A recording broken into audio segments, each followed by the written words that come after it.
Como é que é, família? Daqui fala o J Privado. Atenção, eu, J Privado. General Furtado diz que só sai de Barcelona com o corpo de José Eduardo dos Santos. José Eduardo dos Santos, a humanização do mito. Tudo isso e muito mais você acompanha aqui agora no canal MSTV, a TV que chega até você, a TV que não bajula você, maniga. E a família, esses tios continuam a errar, né? Antes de entrarmos aqui na matéria, quero pedir para você, internauta, patriota angolano, que gosta desse canal, partilhe bastante os nossos vídeos, se inscreva no canal, comente para ver se o YouTube recomenda os nossos vídeos para outras pessoas. Ative o sino das notificações para você receber todos os vídeos que caem aqui no canal, ok, família? Olha, como eu disse lá no começo do nosso vídeo, volto a repetir e reiterar o seguinte: General Furtado diz que só sai de Barcelona com o corpo de José Eduardo dos Santos. Esse senhor anda a pensar que é dono mesmo. Sinceramente, nem respeita a decisão familiar. Ele não respeita a decisão da família de José Eduardo Santos. E isso é lamentável.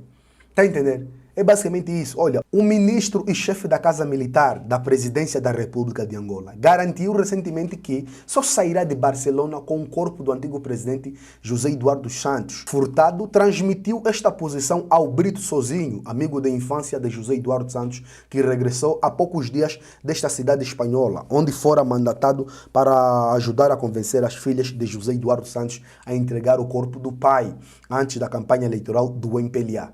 Num depoimento publicado neste final de semana pelo semanário Novo Jornal, o embaixador Brito Sozinho descreve que esteve recentemente com a família do malogrado em Barcelona, com o realce a irmã Marta dos Santos, e que foi tudo bem.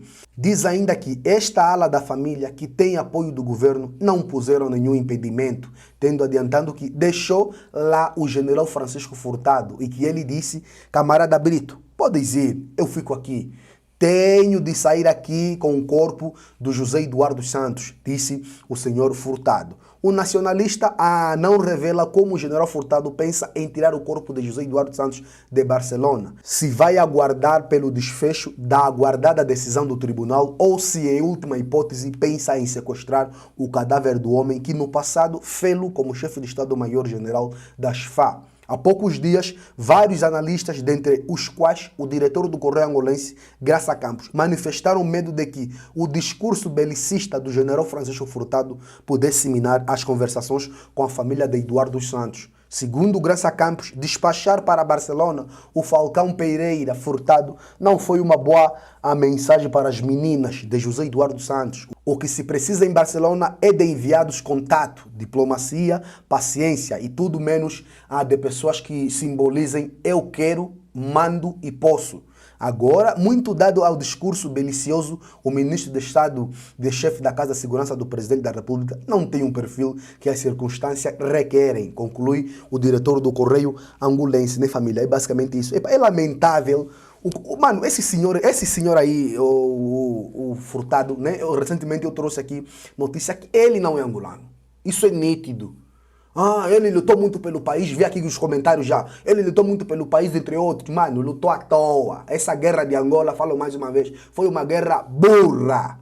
Então vocês não devem se achar como se fossem dono do país. Vocês não são dono do país. Porque vocês lutaram entre irmãos. Coisa que vocês deviam sentar e conversar. Não sentaram, vocês não aceitaram conversar. Preferiram lutar, matar-se uns aos outros e matar os inocentes, os mais pobres. Aqueles que não têm condições de poder fugir do país, não tiveram condições. Tá entendendo? Então vocês não vêm aqui falar porque sou nacionalista, sou alguma coisa assim, não. Vocês são uns autênticos burros que lutaram entre irmãos, querem vir aqui se dar porque lutei não sei aonde, lutar aonde que? Vocês já foram na guerra mundial alguma vez? Lutaram para salvar o mundo? Não. Vocês lutaram para quê? Para estar nesse lugar onde vocês estão agora, para terem essa arrogância, essa ignorância toda que vocês têm. Tá entendendo? Por isso é que vocês não respeitam a decisão dos outros. Por isso é que vocês vêm a público toda vez fazer comentários intimidatórios à população angolana. Tá entendendo? É basicamente isso. Esse general Furtado não passa diferente constantemente. Ele erra, constantemente ele erra. E João Lourenço também, se tivesse cabeça, também cabeça água, cabeça cheia de fezes dentro da cabeça dele, se tivesse juízo, não aceitaria que esse senhor aí falasse na imprensa, porque toda vez que ele abre a boca para falar na imprensa, é lixo, mano. É lixo só. é intimidar o povo angolano, é intimidar a população a pensar que o país é dele, é do pai dele. Você não é angolano. Você não pode vir aqui no nosso país querendo nos intimidar. Você não é angolano, senhor. Você é totalmente cabo-verdiano, então vai lá para o teu país, pá. Tentar intimidar lá, Jota Privado, o que te garante que ele é cabo-verdiano? Ele não roubou então o dinheiro do país para isso, candidatar a presidente no Cabo Verde? Isso não é nítido, isso não diz alguma coisa. Ele roubou o dinheiro do país, do exército, para se candidatar lá em Cabo Verde. Vocês sabem disso, não é novidade para vocês.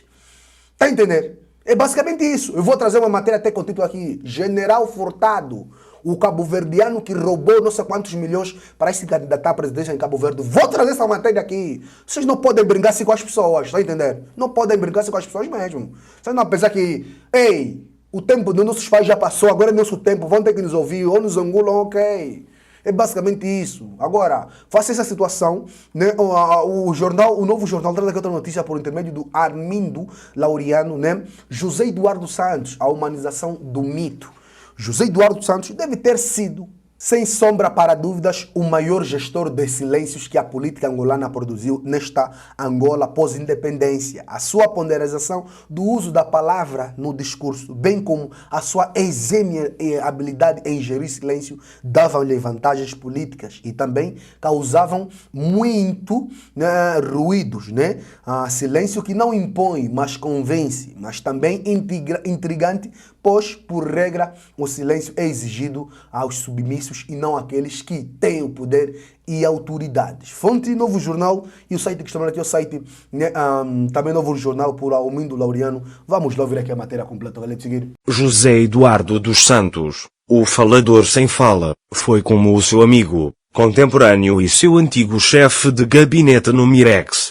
O embaixador Garcia Bires disse que passou a ser chamado pelos amigos ainda nos tempos de estudantes na ex-URSS depois de resolver um impasse que tinha com o colega Fernando Assis.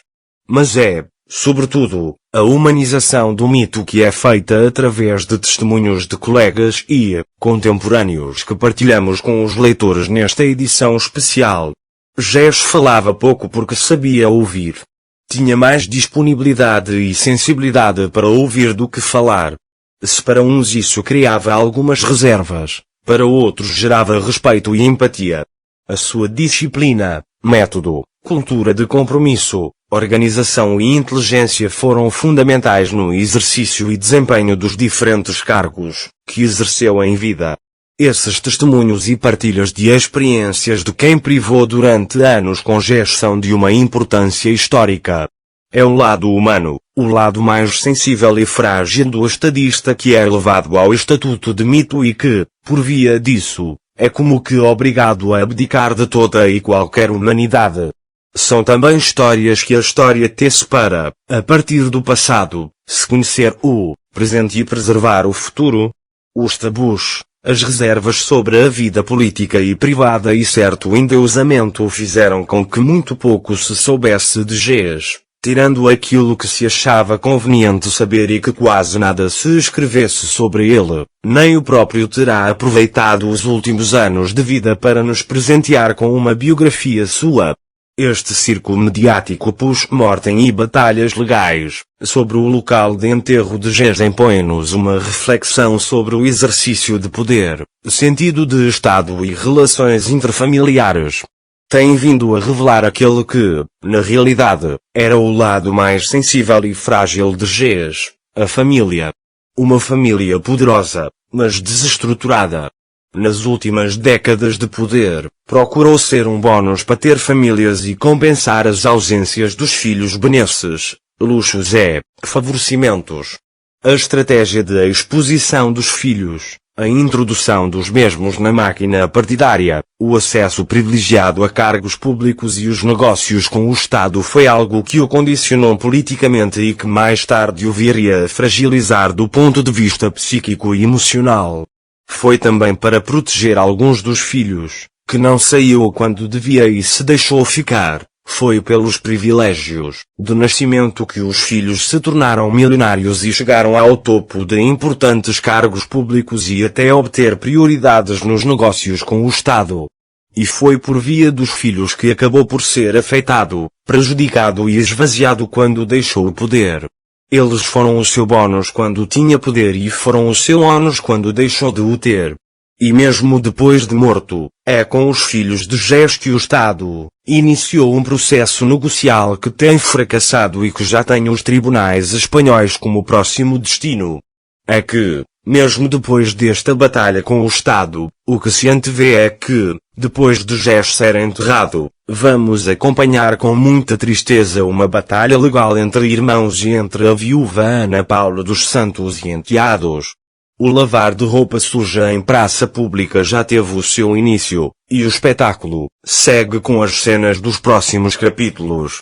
O Estado, em determinado momento, deixou de agir com sentido de Estado, elevação e discrição. Deixou-se alinhar pelo jogo mediático, no sentido de ganhar espaço e não perder a pedalada.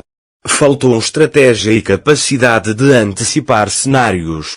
Este caso tem sido um exemplo de como o Estado deve aprimorar a sua comunicação e ter uma estratégia de gestão de crises. Como ente de bem, não é digno o Estado usar a sua máquina de comunicação para promover manipulação e desinformação. O MPLA também revelou inércia e incapacidade de abordar e questionar o seu líder sobre um silêncio conivente e uma estratégia de tirar mérito ao seu presidente emérito. Em todo este processo, não se sentiu o partido que, em momento algum, agiu e que apenas reagiu após a notícia da morte de Gés. E a família, o vídeo de hoje foi esse. Já se inscreva no canal, ativa as notificações, partilha o vídeo, comenta porque estamos notícia. Vocês não sabem, então saber a parte de nós, então é notícia. A nossa campanha para aprender a família de Santos, para aprender a família da família de Lu continua. Os nossos contactos para parceria, divulgação e denúncia estão na descrição dos nossos vídeos. Querem as vossas opiniões, que é muito importante. É tu muito dia, tu me lá, próximo vídeo MSTV. Até ver que chega até você. Até ver que não vai ajudar você, mandiga.